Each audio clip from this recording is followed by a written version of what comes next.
Hi, kids.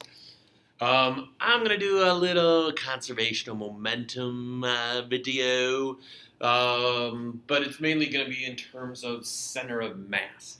So I hope you guys remember when we talked about center mass like with a person. We also talked about center mass like with your egg device. But the center mass with a person for a dude is, probably right about here, so that's where the force of gravity is going to be pulling me down. Which is why if I start leaning, I'm going to fall over. As soon as my center mass gets, so it's not over my feet anymore, I'm going to tip because that's where the force of gravity is pulling me straight down. So we know this already. We know conservation of momentum. And we know, sorry, there's a glare. It says conservation of momentum. But we know that it says that, if you conserve something, you keep it the same. So what are we keeping the same? Is that it's saying that the total momentum of your system remains constant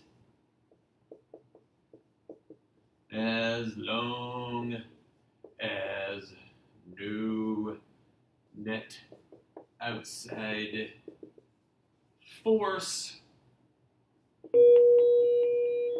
causes an impulse. Okay, on the system.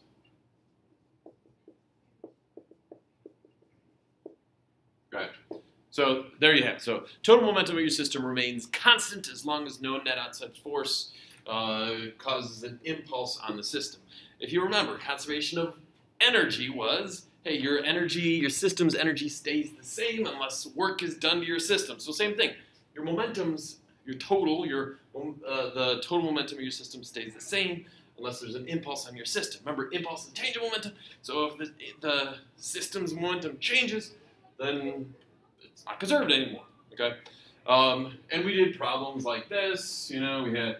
All right, so I have this moving along, and it runs into this, and then afterwards, they move together, and you did your m1 v1 plus 0 equals m1 plus m2 times some new v, okay?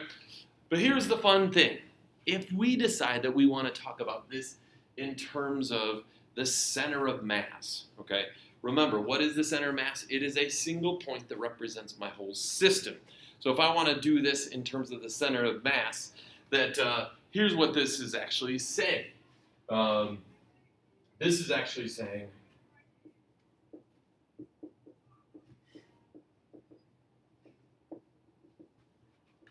remember, the center of mass is a single point that represents the whole system.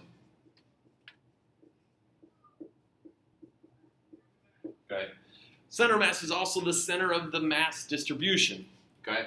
So that if I have two things here, and let's say this is, m and this is 2m, well, the center of mass of this is going to be a little bit closer, in fact, 2 times closer to this guy than it is to this guy.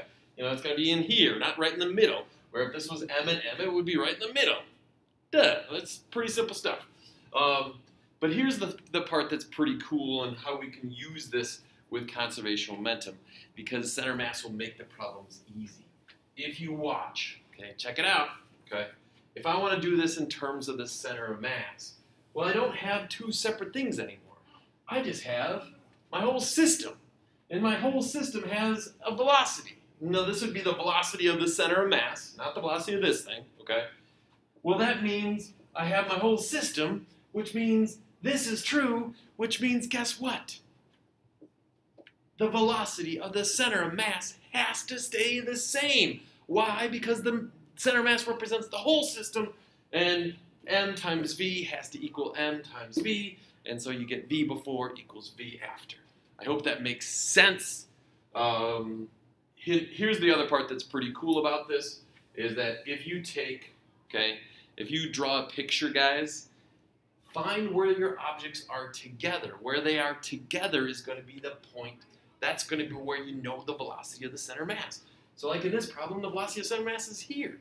if you have a problem that looks like this, where, I don't know, two objects are hanging out together and then there is, you know, an explosion, well, guess what? The velocity of the center of mass is going to be this one, because that's where they're together. Okay? So I hope that helps. Bye, kids.